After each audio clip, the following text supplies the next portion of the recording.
Vanessa.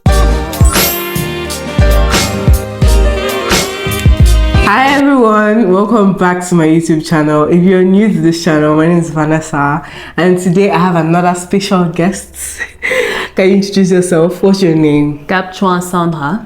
So today we're going to do a little different. I mean, what we're talking about is usual, but it's going to be different. We're going to be speaking in both English and French. And for my English speaking people, don't worry, we would have subtitles, same with my French speaking people. So yeah. So today we're talking about the footballer Hakimi. En fait, bref, moral of the story is, le gars avait l'argent, beaucoup d'argent, et il a mis tout l'argent, les noms des papiers, documents de quoi encore? Les documents de ses propriétés. Il a mis tout dans le nom de sa mère, et au cas du divorce entre lui et sa femme, la femme se rend compte que 80% de tout appartient à sa mère et pas du nom de son mari. Donc vraiment, ça c'est compliqué. Parce que vraiment, le gars là a fait fort. Il a vraiment fait fort, je sais pas. Bon, pour moi, déjà, je me demande pourquoi ils se sont mariés. Oui. S'il ne... je sais plus qui l'a dit. S'il ne fait pas confiance à sa femme, pourquoi il l'épouse? 80%. Voilà. Mais... Et pour faire un truc comme ça à l'avance, il faudrait vraiment qu'il se doute déjà de quelque chose. Ça veut dire qu'il doute déjà de la sincérité de sa femme. Oui, parce que... Pourquoi aller jusqu'au mariage alors dans ce cas? Le gars là, vraiment, il avait 19 ans quand il a rencontré la femme. Et la femme avait déjà 31 ans. Il se décide que nous, ça c'est ma femme, on va se marier. Et quelques ans plus tard, il se décide que le mariage est fini. Et 80% est dans le nom de sa mère. Et il a un enfant ou 2 enfants avec la femme là. Vraiment... J'ai vu les posts qui disaient que non, le gars est malhonnête. Il y a les gars qui se disent que non, le gars là est fort et il est le président de notre génération et il y a les hommes qui doivent suivre. Vraiment, je ne pense pas que la femme là a droit à 80 ou même la moitié de son argent parce que le gars travaille, il travaille bien fort pour l'argent là. Social media, Instablog dit que non, il a 1 million d'euros chaque mois. Parce qu'il joue pour la Paris Saint-Germain, donc il a 1 million chaque mois, mais c'est beaucoup d'argent pour que tu te dis que non, tu ne sais pas de ta femme et elle sort du mariage là, avec rien. Elle a ton enfant, n'oublie pas. Donc vraiment, je pense que c'est malhonnête à un niveau et je pense aussi que la femme là a un gros cœur pour demander la moitié de l'argent que quelqu'un a travaillé dur. Tu te lèves un beau jour, tu décides que tu veux la moitié, comment? Bon, ça dépend du régime sur lequel ils ont été mariés. S'ils sont mariés sur le régime de la communauté, normalement, dès que le mariage finit, non, mais c'est le gros cœur. Mais bon, elle a le droit de demander ça sur le plan légal. Maintenant, s'ils ont signé un contrat de mariage avant, il faudrait voir d'abord, est-ce qu'ils sont mariés sur le régime de la communauté? Oui, mais ça aussi, c'est un angle. Si tu as peur que ton partenaire est là-bas pour l'argent, pourquoi pas signer un contrat une fois? Tu sais que si tu veux un divorce, soit tu sors avec 10%, 5% ou rien. Pour que tu te lèves un beau jour, tu te rends compte que ton mari a rien. Rien que rien. Vraiment, non. En fait, j'ai l'impression que, surtout même ici en Afrique, on a un gros problème avec le régime de la séparation des biens. Oui. Moi, je continue à dire que c'est un bon régime. Oui. Tant qu'on sait un peu, tant qu'on essaye de voir ce qu'on met dans la séparation des biens, parce qu'il y a tout ça un peu que la loi réglemente un peu tout ça. Si tu te rends compte que ta femme n'est pas le genre de femme à qui tu fais confiance, genre tu vois clair dans ses intentions, tu vois clairement qu'elle est là pour l'argent, autant opter pour la séparation des biens. Malheureusement, c'est mal vu chez nous parce qu'on se dit que non, si tu sépares les biens, ça veut dire que non, tu n'es pas vraiment, tu as un pied dans le mariage, un pied dehors, ainsi de suite. Peut-être il y a aussi la pression de la famille qui fait que parfois on signe une communauté des biens sans vouloir vraiment partager ses biens avec la personne. Mais moi je dis, si tu as décidé d'épouser quelqu'un et de partager ton argent, vas-y, hein. Pourquoi tu mets au nom de ta mère? Mais je continue à dire que s'il a fait ça, c'est qu'il a vu un peu plus loin dans les intentions de sa femme à la base. On dit que non, il a mis tout dans le nom de sa mère avant même qu'il connaît la femme là. Donc, c'est pas un truc de oh, il a vu la femme, il a tout mis dans le nom de sa mère. Non. C'était avant. Oui, c'était avant. Mais maintenant, j'ai un problème avec, même si c'est avant, j'ai pas un problème. Si tu veux mettre, c'est toi c'est ton argent, tu peux faire n'importe comment avec. Mais si on dit que on veut se marier, on se prend au sérieux. C'est pas que nous sommes hommes et femmes. On est hommes et femmes devant Dieu, devant l'État, devant tout. Il y a beaucoup de choses qu'on partage. Donc, si tu peux cacher tout, vraiment, tu es malhonnête. Oui, il y a beaucoup de malhonnêteté dedans. Oui. Parce que c'est clair qu'elle l'a découvert après le mariage, Oui. après le divorce. Maintenant, moi, ce qui m'intéresse beaucoup plus, c'est le sort des enfants Oui. dans tout ça. Parce que je pense qu'il a un enfant ou Oui, deux. il a un enfant ou deux. Il a un enfant ou deux. Est-ce qu'il s'est peut-être demandé ce que serait la vie des enfants si lui décédait? Est-ce qu'il a pris la peine d'arranger sa succession? Parce qu'on a perdu un joueur pendant un match. Magdalene foi un moment pendant un match. Est-ce que lui, il a prévu qu'il peut disparaître de manière imprévisible, imprévue? Et comment ça se passerait pour ses enfants, et ainsi de suite? Parce qu'il n'est pas pensé à ça, même si tu veux faire ça, mais vraiment. Depuis hier, j'ai fait juste que je regarde seulement les posts sur ça. Oui. Ça me dépasse. Nos frères camerounais le prennent comme un exemple. Ils ont même l'argent. Même ceux qui n'ont pas de fortune le prennent comme exemple. Mais là, non, parce que vraiment, quelque chose. Je dis encore, si tu penses que je suis malhonnête comme une femme, je ne peux pas gérer beaucoup d'argent. On signe le contrat. Tu me dis que ok, si tu es avec moi pas à cause de l'argent, on signe que effectivement après ça je sors avec rien ou un pourcentage pour tes enfants, c'est différent.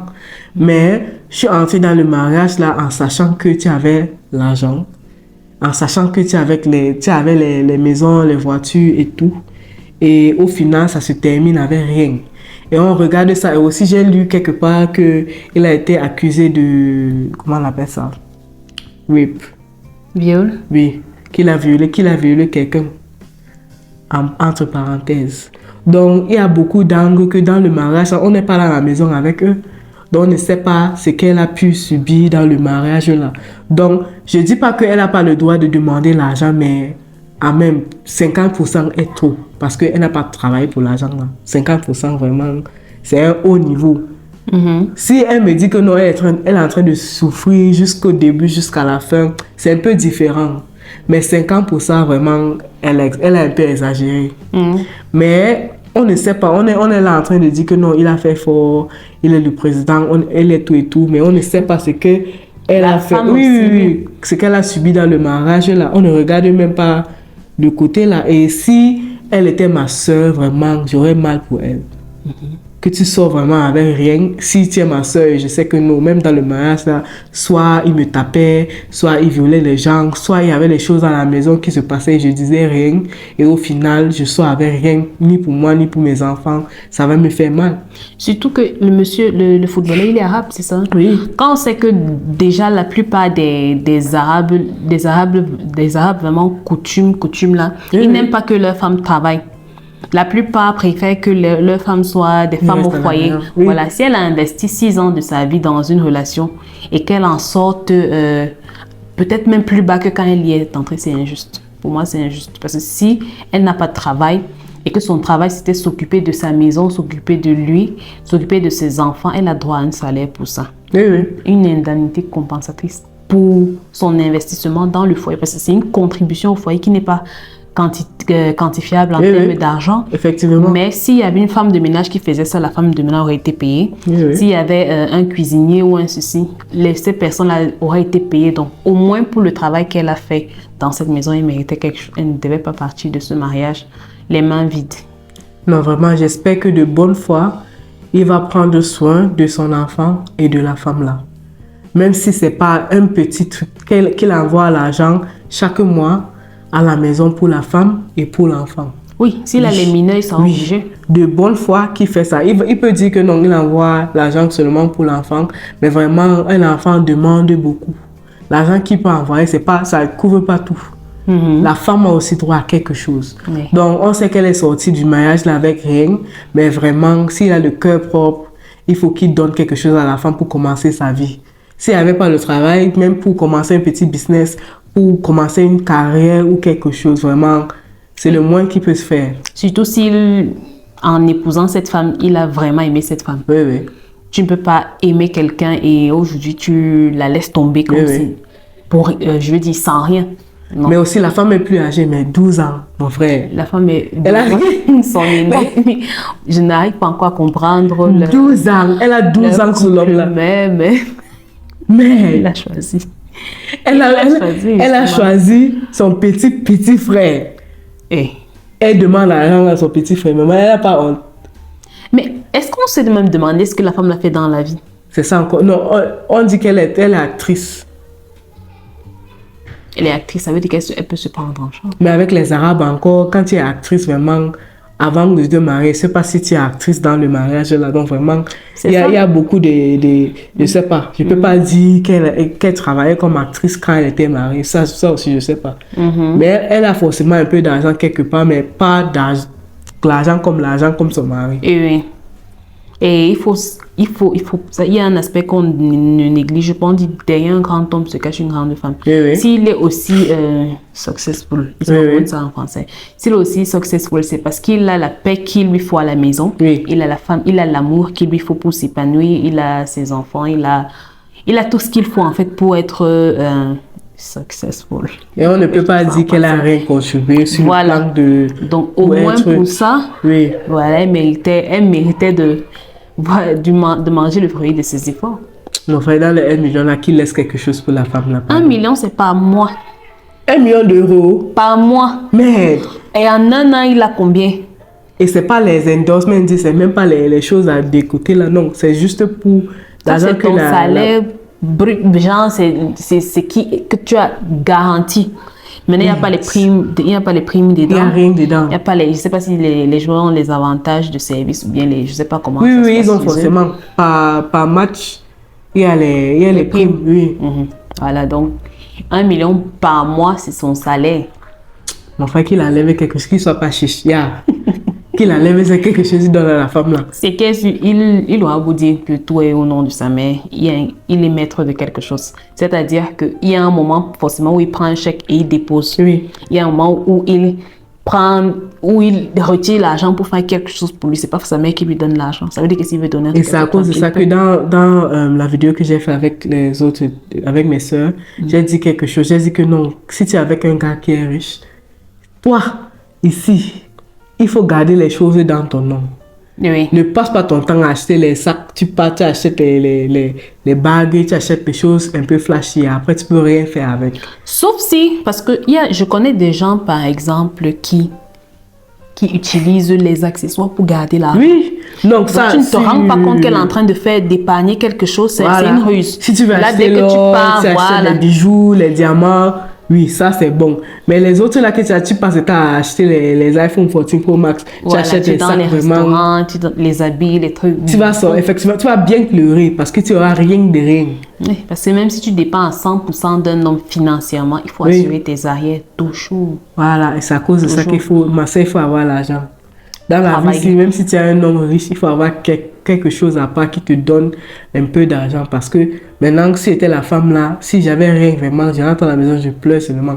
C'est ça, tu recommences ta vie à zéro. Oui. Et tu n'as même pas de capital pour commencer quelque chose. Et les gens de femmes là, ils recommencent, ils cherchent où un homme riche encore pour recommencer. Vraiment, la vie là, c'est pas une vie. Il faut avoir quelque chose à côté qui te donne même un petit. Tu as déjà un enfant ou 2 enfants. Les enfants doivent partir à l'école. Bon, ils ont beaucoup de dépenses. Oui, et même si tu n'investis pas dans une activité tout de suite, il faut épargner. Il faut épargner quand même. On ne sait jamais. L'épargne, justement, c'est un peu comme l'assurance. C'est juste au cas où. Le mariage maintenant n'est plus comme avant. Que tu te maries avec quelqu'un, c'est pour la vie. Malheureusement, ce n'est plus ça. Il faudrait qu'on l'accepte. Donc, en étant dans un mariage, je n'y connais rien. En étant dans un mariage, je pense qu'il faudrait prévoir que le mariage peut se terminer un jour. Et si ça se termine aujourd'hui ou demain, qu'est-ce que moi je fais? Voilà. Et quand tu peux répondre à cette question, je pense que c'est déjà bon. Ça veut dire que tu prends déjà assez de précautions pour prévoir la fin du mariage. Ah oui. Bon, bref. Ça, c'est la fin de cette vidéo. J'espère que vous avez aimé cette vidéo avec mon français qui est... Je pense que si ça avait été en anglais, mon anglais aussi devait être... Non, vraiment, je veux avoir votre commentaire, votre avis. Ouais, votre avis sur la vidéo. Il faut me laisser votre avis dans le comment section et je vais tout lire et je vais répondre à ce que je peux répondre. Et si vous voulez revoir Sandra, il faut s'abonner, il faut liker et Let me know. yes, I will drag her back to the channel. Yes. So bye guys. Bye.